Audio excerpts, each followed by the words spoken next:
Assalomu alaykum hammaga. Bugun sizlar bilan uy sharoitida zanglab ketgan metalni tozalashni ozgina o'rganib olamiz. Mana bemalol ko'rishingiz mumkin. Bu endi bu usulni ko'pincha hamma bilsa kerak. Bu video bilmaganlar uchun. Bunga bizga kerak bo'ladi uksus. Bu 70% uksus. Bu iste'mol sodasi. Hamda ozgina limonli kislota kerak bo'ladi. Keyin iliq suv. Unda jarayonni boshlaymiz. Shunday idishga ozgina limonli kislota solamiz. Limonli kislota grammi 1 litrga 50 gram, 100 gram solsangiz bo'ladi. Ozgina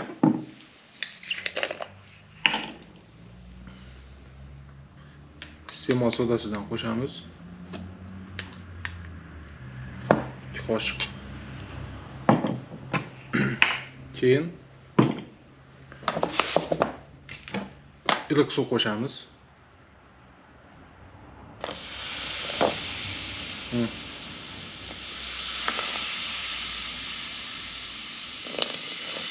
Reaksiya boshlandi.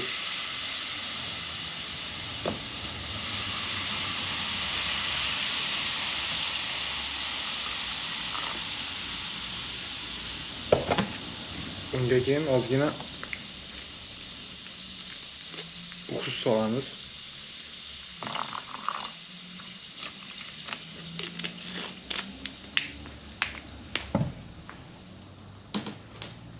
Aralashmani yaxshilab aralashtiramiz.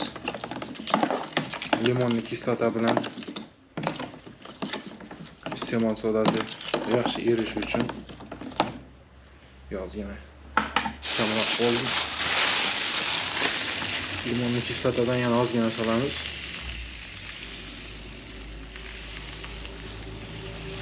Reaksiya kirishyapti. Bug' chiqyapti. Yaxshilab aralashtiramiz.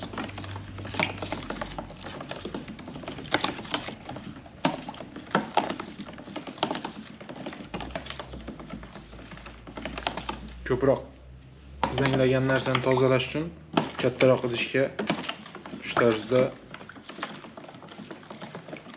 tayyorlash mumkin limonli kislotani.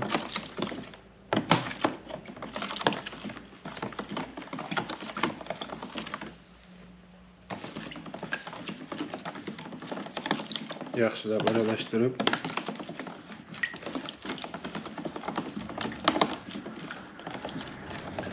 bu usul mayda detallarni zangdan tozalash uchun samarali.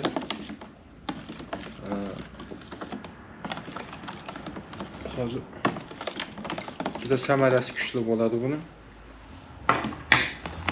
Mana zanglagan metal. Shuni endi hozir kamerani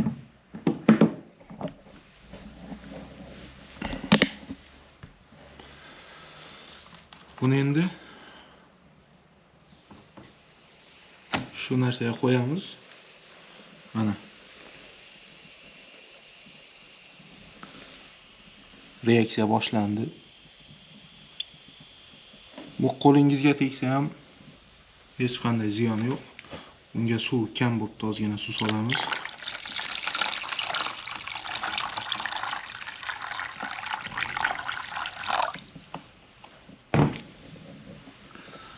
O'rtacha 6-7 soat vaqt kerak bo'ladi. Iloji boricha 12 soat qo'ygan yaxshi. Mana reaksiyaga kirishib asta-sekin zanglari tozalanmoqda. Buni endi ustiga yopib qo'ysa ham bo'ladi.